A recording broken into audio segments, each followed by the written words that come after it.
escrito que lo quemen antes, entonces ya no le deja oportunidad a los gusanos, ¿no? Pero ahí vamos a acabar, pues. Entonces, nuestra guía son dos aspectos, ¿no?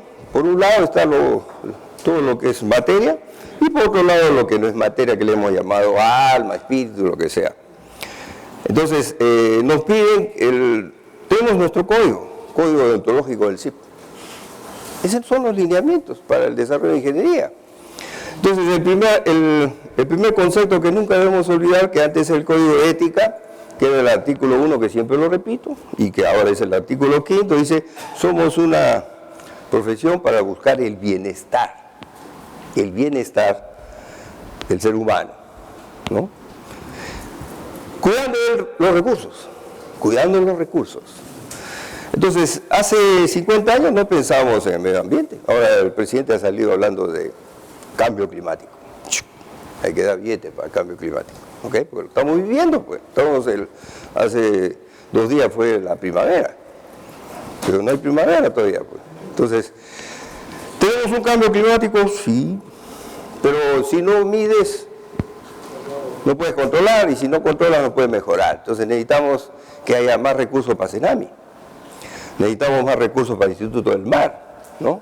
Necesitamos más recursos para formar a los jóvenes en meteorología, necesitamos mayor educación técnica en ciertos ambientes. ¿Por qué? Porque en base a los datos, esos parámetros climatológicos, dependiendo de las regiones, acá en Lima hay microclima, tenemos el tema de la corrosión, por ejemplo, tenemos el tema de la polución ambiental, tenemos en ciertas zonas la alta concentración de CO2 que perjudica a los materiales, y así. Entonces necesitamos más meteorólogos. ¿Por qué? Porque él, a través de sus datos, nos da ciertas curvas, y en base a esas curvas hacemos nuestro diseño. Por ejemplo, rayos. Pero en Lima no hay rayos. Mentira, ya han caído rayos. ¿Y cuál es la perspectiva, o mejor dicho, el avisoramiento que puede ocurrir? Que puede haber rayos. En Chosica cayó, en el mar cayó, en la Molina cayó, ¿no? Y no sabemos más adelante, porque hay una entidad dedicada al estudio del fenómeno del Niño. Solamente a eso se dedica esa entidad, ese grupo de trabajo, esa área, ¿no? O diríamos, esa parte de la entidad dedicada a esto, ¿no? Y ahora tuvimos el niño costero, el niño, la niña, el niño costero. Ahora será tal vez el niño virtual, tal vez, pues no sé, ¿no? Pero estamos en ese tema. Entonces, y el otro que sí nos asusta, el cuco es el sismo, silencio sísmico. Y en ciertos momentos la prensa ha estado insistiendo, ¿no? Porque tiene que vivir de noticias, pues hay que hacer noticias también, ¿no? Y ahora que se nos fue el ingeniero Coroigua, ¿no? Entonces, el asunto es ese. Y hace poco, hoy día creo que sí, hoy día, ¿no? El alcalde de Lima dice ya, no más construcciones en tal lugar, no más construcciones. Entonces vamos viendo de que las construcciones, las edificaciones son dos chiquitas, acá igual, hace poco que venía por acá, en el taxi, hay tres casas, 240 metros más o menos, y ahí van a haber edificios, ¿cuántos pisos? No lo sé. Puede ser 8 pisos, puede ser 10 pisos, puede ser más, no lo sé, ¿no? Cada municipio, de acuerdo a su mapa, se supone, desde el punto de comportamiento geofísico, define pues qué características deben tener las edificaciones y limitaciones al respecto, ¿no? Pero una cosa es la edificación, otra cosa son los servicios públicos. Entonces, el tema de servicios públicos, estamos viendo, y tenemos que ir al Reglamento Nacional de Edificaciones siempre, cierto. Pero el Reglamento Nacional de Edificaciones tiene dos grandes patas. La edificación propia y lo que está afuera. Todo lo que está afuera. Son dos grandes patas, entre comillas, ¿no? Y son gente diferente, profesionales diferentes, especialidades diferentes. ¿Está de acuerdo? Entonces, el problema de servicios públicos, tal vez, yo no sé pues si acá los expertos en desarrollo urbano, conjuntamente con el Colegio de Arquitectos, ¿no? Habrán visto cómo va el tema, ¿no? Pero sabemos que hay un desorden. Unos distritos más ordenados que otros. Ese por un lado. Por otro lado, todo lo que es licencia comercial es ingreso. Entonces, lo que no debió ser edificaciones y debió ser un parque o un complejo deportivo se convierte en complejo industrial o se convierte en complejo de edificaciones, ¿no? En función a los cambios de autoridades. En un buen momento que hay un despertar ciudadano, ¿no? Para ir ordenándonos. Entonces viene el planeamiento urbano. Planeamiento urbano. Mucho mal, muy amable, gracias. Gracias. ¿Tiene anisado o no?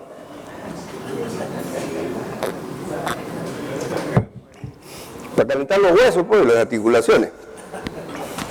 Así simple. O el pisco, ¿no? Entonces lo que quiero decir es, vamos viendo varios ambientes, ¿no? Autoridad. Oiga, la autoridad tiene su grupo de profesionales, disculpad la expresión, que genera luchas entre profesionales. Antes, yo me acuerdo, antes se quejaban de los civiles y de los arquitectos, todo hace muchos años. Yo me acuerdo cuando recién empecé a trabajar en Electrolima, ¿no? Y veníamos a de vez en cuando veníamos a escuchar, porque no era miembro en ese entonces de la, ¿cómo se llamaba? Comisión de Calificador de Proyecto Municipal, creo que algo así, ¿no? Estaba CODEMU, ¿no? Pero estoy hablando hace años, estoy hablando del año 70, más o menos. Perdón, 77, 78. Entonces ahí conocí al ingeniero Giannulli, ¿no? Y también, si no me equivoco, al ingeniero Orellana. Y los gozaba, pues, en esa reunión que eran de 14, 15 personas discutiendo sobre el código o los acuerdos para calificar los proyectos, ¿no? Muy interesante, escuchar, observar de los mayores.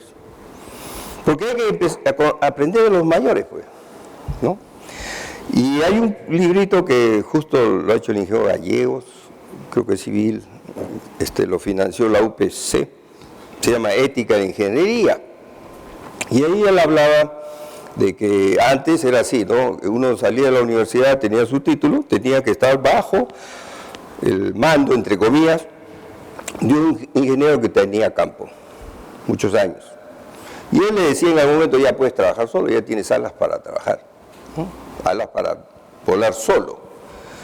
Pero ahora no, pues saca el título, paga, viene, se matricula, ¿no? Foto por acá, foto por allá, toma tu número de SIP, toma tu código ontológico, que supongo que nunca lo lee, ya estás con licencia para matar. Y para competir con todos esos tíos que están ahí, ¿no? Y que cobran más, tú vas a cobrar menos. Y empieza la lucha entre profesionales. Entonces, yo ayer justo me llamó un colega que había estado en la China y tenía un problema. Y me decía, se está haciendo un mall y hay un local que le habían asignado había pedido tantos kilowatts, pero ahora se da cuenta que como el negocio está bueno, va a duplicar su potencia y ya está instalado los cables, ya casi está por terminarse todo el mall. Entonces, se ha dado cuenta que necesita por lo menos poner otro cable en paralelo. Pero por ahí me han dicho que hay unas reglas que dice que no, que la sección mínima debe ser 50 milímetros cuadrados. Entonces le digo, ¿qué regla? No sé, me han dicho una regla. Ya, ubícala y me la pasas. Esa regla del Código Nacional de Electricidad, ¿no? Pero no está en el tema de conductores, está en otra parte. Entonces, ya lo leí, ok, ya dije, ya. El problema es simple. Una cosa es tú calculas la capacidad de corriente por potencia, calculas la calle de tensión, verificas la capacidad de cortocircuito. Dependiendo de la longitud, te preocupa de la tangente delta y la pérdida en el cobre. Y verificas las pérdidas. Y lo último es si tienes capacidad para comprar o no comprar, el costo financiero. Ahí terminaste. No, le digo, ahí no has terminado. Porque viene el tema de eficiencia, que antes no nos preocupaba. Pero el código deontológico está diciendo buen uso de los recursos. Entonces, ¿cómo veo el tema de eficiencia? Ahí viene tu ingenio, puedes ver, calcula mejor y ver en qué te conviene, porque de acuerdo al mercado, tú puedes decir, pasar de 35 a 50 casi no es nada, como costo puede ser, ¿no? O entre 50 y 70, mejor me pongo uno de 70. Entonces, yo como valorizo y le convenzo al cliente de que pagando un poquito más, ¿no?, voy a obtener una mejor solución en el tiempo, ¿no?, y que se va a pagar menos esta primera inversión elevada, entre comillas, pero en el tiempo me sale económico. Eso no lo hacíamos antes, pero ahora hay que hacerlo. Entonces, pero ahí tampoco acaba, porque dependiendo de la característica que lo que tú vas a manejar, tienes que tener, y si este tiene, ¿en qué lo vas a poner? Bandeja, tubería polimérica, tubería libre de halógenos, resistente al incendio, ¿no?, tubería resistente al impacto mecánico, vas a usar polímero o vas a usar metal. Si vas a usar metal, dependiendo del ambiente y forma de instalación, de sujeción, instalación, fijación y sujeción, va a depender y el ambiente, que en el tiempo puede cambiar por las actividades, por el cambio de actividades económicas, puede cambiar el ambiente, pues, ¿correcto? Entonces tienes que valorizar en qué tiempo más o menos va a morir eso, tienes que renovarlo. Y una cosa es, el cable te puede vivir 25 o 30 años, pero la tubería tal vez en esas condiciones no. Entonces vas a tener que retirar la tubería, vas a tener que sacar el cable, ¿cómo vas a hacer? Y en ese momento, ¿cómo vas a tú mantener el servicio para no afectar mayormente a la actividad económica del usuario? Entonces, como vemos, cada vez el bosque tenemos que avisorarlo mejor y soñar un poco, de acuerdo a las características de la actividad económica del cliente, que más ahondamos. Pero como uno no puede ser experto en todo, necesitamos hacer nuestra red, pues, de expertos, ¿no? Ahí alguien me puso ahí que tocar el tema de contraincendio. Y una cosa es el sistema contraincendio y otra cosa es la alimentación al sistema contraincendio. Y para el punto de vista eléctrico, ¿qué cosa es? Simplemente una tensión y parámetros eléctricos a controlar, una salida controlada, un circuito derivado, con ciertas características. Pero eso depende, pues, de lo que tú analices. El arquitecto te va a decir, o el especialista en seguridad humana, que maneja sus normas NFPA 101, te va a decir, ahora señor, este tiene que resistir 2 horas el incendio, 1 hora, 3 horas, no lo sé. Tienes que hablar con las otras especialidades. Y él va a decir, esto sí tiene que ser resistente al fuego 2 horas o al incendio 2 horas, ¿no? Y todas esas consideraciones adicionales. Entonces, eso no nos preocupábamos antes. Solamente en algún momento decíamos, la norma NFPA, los gringos. Oiga, señor, pero las normas NFPA, las normas ASTM, las normas UL, las normas BDE, las normas GIS, que son los japoneses, las normas BS, que es British Standard, que son los ingleses, ¿no? Entonces las normas son normas de país, no son normas internacionales. O sea, lo que tú usabas, puede ser que ahora ya no lo debas usar, o simplemente tienes que preocuparte de ver otros estándares, que esos estándares lo define el Estado. Y el Estado lo define en base a una organización mundial. Y esa organización mundial es la Organización Mundial, es el Organismo Mundial de Comercio, la OMC, que el Perú es miembro fundador del año 95. ¿Y cuál es el compromiso? Oye, tú quieres estar dentro de nuestro grupo para hacer comercio de servicios y productos, entonces tienes que evitar poner barreras al libre comercio. Por eso son importantes los tratados de libre comercio. Entonces tienes que, para lograr adecuadamente los tratados de libre comercio, tienes que hacer reglamentos técnicos que usen normas internacionales. Y esas normas internacionales solamente son 3, en telecomunicaciones, ITU. En las otras, en gestión y algo complementario, ISO. Y en la parte eléctrica, electrónica y algo asociado, que es la informática, es la IEC, la Comisión Electrotécnica Internacional, ¿no? ¿Y de eso de cuándo está? Del año 95. Justo esta semana está la IEC, los directivos de la IEC, y está FINCA, y Copan. Entonces, son organizaciones regionales, pero la IEC es la internacional, pues está la mayor cantidad de los países. Entonces, estos son 4 días de trabajo, lamentablemente no puedo ir. Es todo el día y no sé, hay cosas otras, difícil. Conclusión, NFPA no, UL tampoco. Entonces, ¿cuál es el orden? La autoridad tiene que decir, pues. La autoridad ha dicho, señor, primero internacional. Si no hay internacional, primero dices, no, tú tienes una entidad normativa nacional. ¿Y cuál es esa? Bueno, en lo que tiene que ver con productos, es el Ministerio de la Producción, porque tiene el Ministerio de Industria. Entonces, el Ministerio de la Producción es la autoridad para hacer los reglamentos técnicos. Nadie más. Luego, los reglamentos se basan en normas técnicas, las normas técnicas peruanas. ¿Quién ve las normas técnicas peruanas? Antes era Indecopi y ahora es INACAL, el Instituto Nacional de la Calidad. Por consiguiente, tienes que visitar de vez en cuando la biblioteca de INACAL o, de lo contrario, su catálogo vía internet de las normas técnicas peruanas que dispone. Luego, como INACAL, antes Indecopi, tenía convenio con NFPA, tenía convenio con AENOR, que es la parte del otro lado, tenía convenio con para normas UNE, ¿no? Y así. Pero ahora tiene que ir encauzándose, ¿no? Y en ese proceso estamos prácticamente del año 95. En algún año se avanzó más rápido, en otro año menos, ¿no? Por ejemplo, hace como 6 años avanzamos rápido, sacamos muchas normas, porque había un convenio con Corea.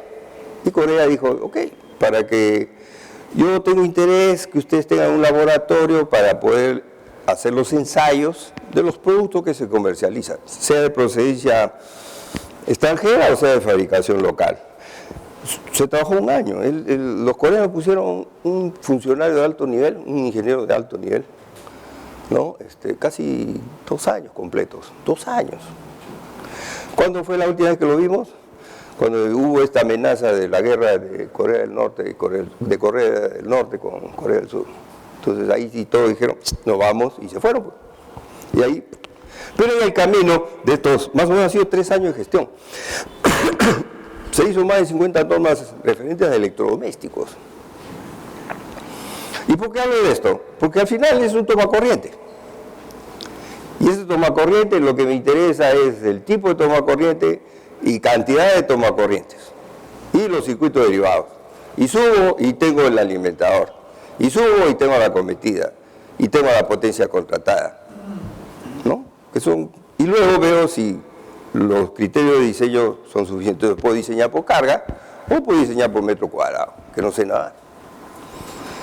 Entonces vamos viendo que es importante los equipos que voy a conectar. Una cosa es viviendas, otra cosa son comercios, otra cosa son hospitales, otra cosa es industria. Entonces vean todo lo que nos falta hacer. Entonces, mientras tanto, el asunto es que estamos viendo, ¿no? Y lamentablemente tenemos que ir cada vez más conociendo normas internacionales, normas ISO, normas IEC y normas ITU. Mientras tanto, tenemos normas NFPA, STM, UL. No estamos diciendo que no la debes usar, no, primero tienes que tener en cuenta la priorización. Primero, normas técnicas peruanas, porque estás en el Perú y tienes una autoridad que es INACAL. Pero lo ideal es tener las normas técnicas peruanas, como cualquier norma técnica del mundo, es voluntaria. Si quieres la cumples, si quieres no.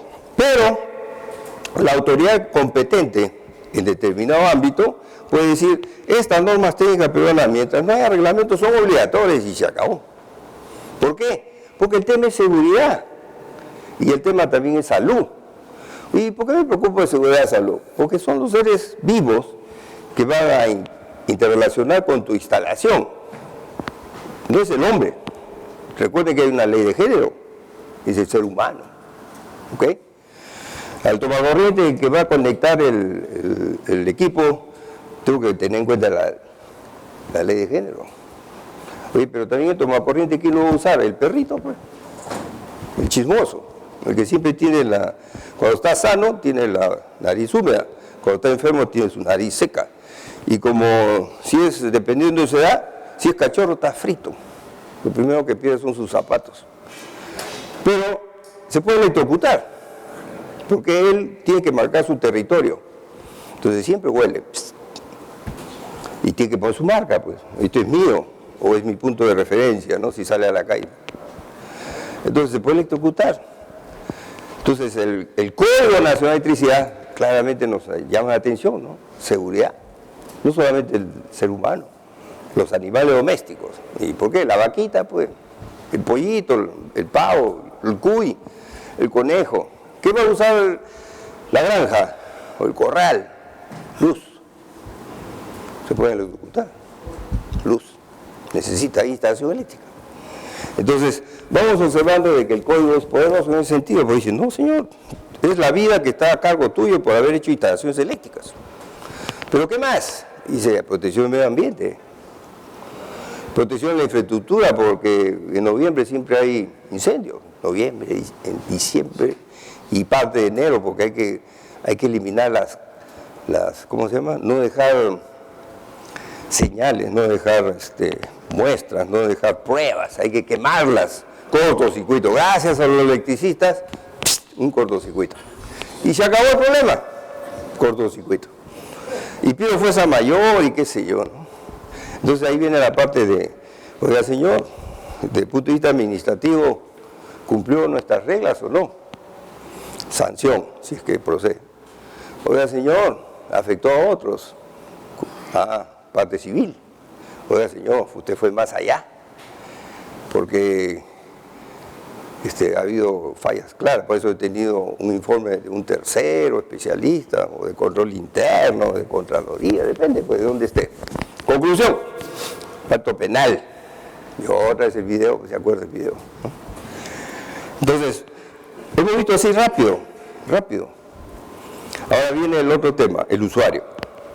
La instalación, está bien las reglas generales, pero el usuario, ¿cómo lo capacitas? ¿Cómo lo instruyes? ¿Cómo le dejas una guía a usar las cosas? Por ejemplo, le dice que cada qué tiempo tiene que mantener su sistema de puesta a tierra, si lo tiene. ¿Cuántos de ustedes tienen puesta a tierra? Levante la mano. Ahí van a pagar la filmación, por si acaso. En ese momento pagan la filmación, para que levante la mano. ¿Ah? ¿Cuántos tienen puesta a tierra, por favor? En la casa. Otra cosa, la puesta a tierra del vecino. No, la casa. Ya, ahora, en el edificio, una cosa es lo que uno tiene en su casa, ¿no? Si vive en un departamento, hay otros. La pregunta es, si alguien vive en un edificio, ¿tiene puesta a tierra? ¿Cuántos viven en un edificio y tiene puesta a tierra? Ya. Ingeniero, es que depende del tipo de edificación. Si es una edificación formada por varias torres, el propietario o la inmobiliaria que diseñe el proyecto puede hacer un sistema de puesta a tierra soterrada, ya, que sea en cada torre. O sea, para depender de la seguridad y del diseño que prevea para ese tipo. ¿Cuánto conoce la unidad vecinal número 3? La unidad vecinal número 3. Ya, ¿quién hizo el diseño? ¿Ah? No, ¿cuántos hizo el diseño de la unidad vecinal número 3?